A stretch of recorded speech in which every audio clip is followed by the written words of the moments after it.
there are times when we come under some criticism for not paying attention to Illinois as much as we should. And I've said this about those of you in Illinois, in our part of the area, the listening area, because we talk about voter ID quite a bit, and that gets very controversial. And the Democrats claim that you are disenfranchised when you have to just prove who you are. And I often say that the truly disenfranchised are those people in Illinois because of Chicago, unfortunately. But there are congressional races, and you can have a voice in that. And one of the congressional candidates in a district in Illinois, it's the 12th district, it's Jerry Costello's seat right now. He's given that seat up, so it's an open seat, is Jason Plummer. And he's in the studio this afternoon to talk with me. We've just gotten a chance to know each other, and we're talking basketball. Jason, how are you? Doing well, Mark. Thanks for having me on today. It's great to meet you in person. And I just want to set the scene. First of all, we've talked for about 3.5 minutes, and I already like this guy because we're talking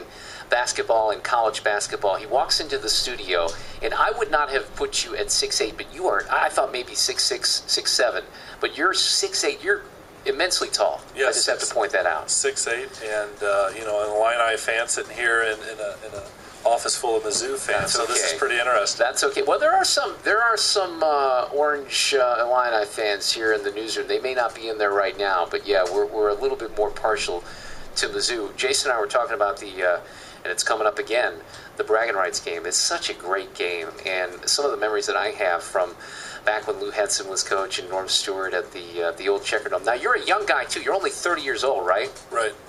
Tell me the background here, because why in the world would a young guy like you, with your whole future in front of you, why would you want to go to Washington? Well, it's not a matter of wanting to go to Washington. It's a matter of wanting to really clean up southwestern Illinois. It's an area tremendously blessed with natural resources, a great geographic location, good quality people, but an area with double-digit unemployment. And there's no reason for that. We've really decimated this area economically, and it's not because of a lack of assets. It's because of poor public policy, and we need to address that. And I think if you look at my background in business, if you look at my background in the military, if you look at the public policy issues that are at the table right now, we need folks that are going to stand up for Southern Illinois and represent their needs and their wishes in Washington. Hey, give me a little bit, and I know we've spoken before, but refresh my memory, and for those people, especially in the district, who will be voting in the 12th district, maybe you should explain where that district is, because I know some of the lines have been redrawn as well. Sure. So the 12th Congressional District in Illinois, it encompasses all or parts of 12 counties. So about the western quarter of Madison County. Alton is the northern tip of the district, all the way down to the Kentucky border. So it picks up the entirety of Monroe County, St. Clair County, Randolph, Perry. District. It is a big district. So, folks in Monroe, St. Clair, parts of Madison, Jefferson, Randolph, Perry, that's probably your listenership to a large degree, and they're all in the district. And your background is? Well, I'm an intelligence officer in the Navy at Scott Air Force Base, and my family has RP Lumber Company, which has locations here in Illinois and Missouri. And I work in real estate, developing and constructing, shopping centers, hotels, you name it. So I really enjoy the construction industry. I enjoy development. I enjoy business. Providing services, taking care of people. But that's the problem we have right now. Is both my parents were high school teachers. They taught actually in Hazelwood.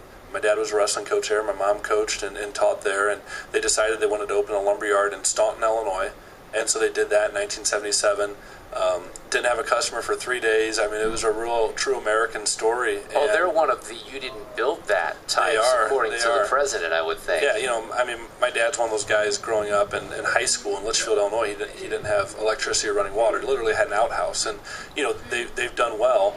They've worked hard, but they've got great employees, they've got great customers, they've got great vendors, people that they've worked together with, and they've really built a good thing here in southwestern Illinois. The problem we have today is those folks that kind of want to go out on the limb and start a business today, or those folks that really want to pursue their dreams like my parents did, they can't do it right now. The tax policy, the regulatory environment, everything that could be in front of them and a hindrance to achieving those dreams is there, and we need to make sure that we push back on that government involvement. We allow the people of Southern Illinois to do what they want to do. Jason Plummer is here. He's the Republican candidate for Illinois' 12th district.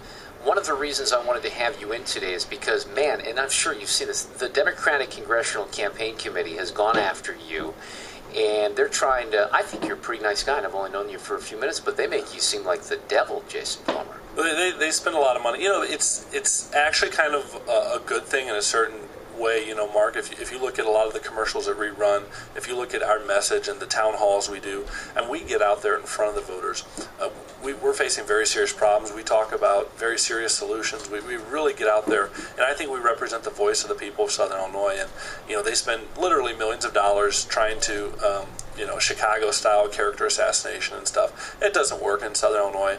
And when you're on the wrong side of every issue, like my opponent is when it comes to, the Affordable Care Act, when it comes to taxes, when it comes to social issues, when it comes to the Second Amendment, my opponent's on the wrong side of all those issues. So what do? They attack. And the voters see through that.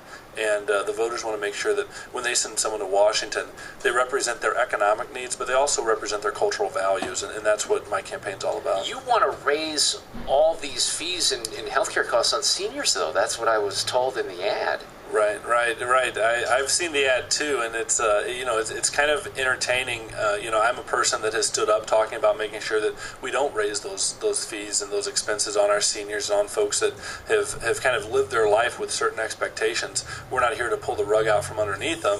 My opponent, on the other hand, he supports Obamacare. He supports whacking $719 billion from Medicare, almost $2 billion. What they're doing is they're trying to demagogue the issue because you're a guy who sees the fiscal cliff that we're on, and for your generation and mine, I'm 47 years old, especially though for people your age, there's not going to be any money left in Medicare and Social Security if we don't reform those two things. The numbers just don't work. I mean, there's serious actuarial problems there, and if you're not willing, how are you going to solve a problem if you're not willing to admit there's a problem? And as you said, the other side, they like to demagogue, they like to scare people. They like to throw Granny off the cliff. But they don't talk about how we fix the real. Well, I'm short on time, and I got to let you go. But thank you so much for coming in. Good luck next week. Jason Plummer, what's your website? JasonPlummer.com. Mark, I appreciate you letting me be here. Good luck.